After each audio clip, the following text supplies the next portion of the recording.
few moments later. Pose with the fans. Pose with the pose with the pose with the fans. Pose with the pose with the pose with the fans. Pose with the fans. Pose with the fans. Pose with the pose with the pose with the fans.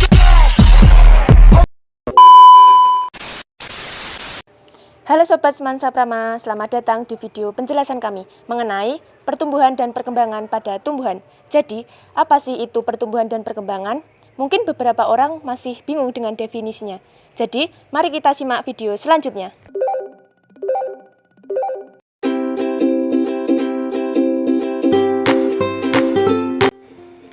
Nah, dari video tersebut, kita dapat sedikit menyimpulkan bahwa pertumbuhan adalah suatu proses bertambahnya jumlah atau ukuran atau volume sel suatu makhluk hidup. Pertumbuhan dapat diukur dan tidak dapat kembali ke keadaan semula atau bisa disebut dengan irreversible. Ketika biji berkecambah, ia mengalami pertumbuhan yang terlihat dari bertambahnya tinggi tunas, panjang akar, dan volume keseluruhan tanaman. Proses ini dimulai dengan radikula atau akar embrio yang pertama kali muncul, diikuti oleh plumula atau tunas yang mulai tumbuh ke atas menuju cahaya. Pertumbuhan ini tidak hanya menunjukkan perubahan ukuran, tetapi juga perkembangan fungsi organ-organ penting pada tumbuhan. Sedangkan perkembangan adalah suatu proses makhluk hidup menuju kedewasaan atau pematangan fungsi organ.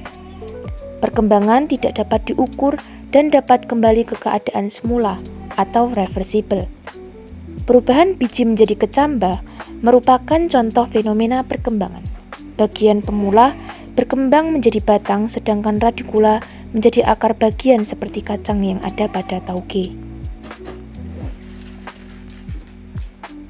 Tentunya, pertumbuhan dan perkembangan terjadi dari beberapa faktor, yaitu faktor internal dan faktor eksternal. Kedua faktor memiliki peran masing-masing dalam pertumbuhan dan perkembangan. Berikut ini adalah uraian dari kedua faktor yang mempengaruhi pertumbuhan dan perkembangan. Faktor internal adalah faktor yang berasal dari tubuh tumbuhan itu sendiri. Yang mempengaruhi faktor internal antara lain gen dan fotohormon. Nah, pasti kalian sudah pernah mendengarkan apa itu gen sebelumnya. Gen merupakan substansi yang menurunkan sifat dari induk kepada keturunannya. Pada tumbuhan, gen bisa mengatur keadaan fisik maupun non-fisik, misalnya warna bunga dan rasa buah. Nah, untuk fitohormon itu sendiri adalah zat yang mengendalikan fungsi pada tumbuhan, misalnya auksin, giberalin, sitokinin, dan lain sebagainya. Faktor yang kedua yaitu faktor eksternal. Faktor eksternal merupakan faktor yang berasal dari luar tubuh tumbuhan. Faktor eksternal diantara lainnya yaitu cahaya, air, nutrisi, suhu, udara, dan tanah. Cahaya merupakan sumber energi utama bagi tanaman untuk melakukan fotosintesis, sedangkan air berfungsi untuk membantu biji berkecambah dan sebagai sumber zat fotosintesis. Selanjutnya ada nutrisi. Yang butuh nutrisi bukan hanya manusia, tetapi tanaman juga butuh nutrisi untuk tumbuh dan berkembang. Selain itu, suhu yang optimal penting dalam pertumbuhan tanaman karena suhu memengaruhi aktivitas enzim dalam tanaman. Lalu, udara berperan dalam proses transpirasi dan tanah menyediakan tempat tumbuh, air, nutrisi bagi tanaman.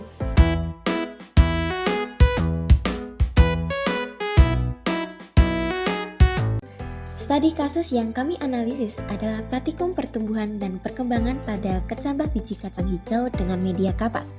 Tujuan dari studi kasus ini untuk menemukan perbedaan-perbedaan yang timbul jika sampel tanaman kecambah tersebut diberi perlakuan yang berbeda, serta melihat secara langsung faktor-faktor yang mempengaruhi pertumbuhan dan perkembangan pada tanaman tersebut. Dalam kedua sampel tersebut ditempatkan di tempat yang berbeda.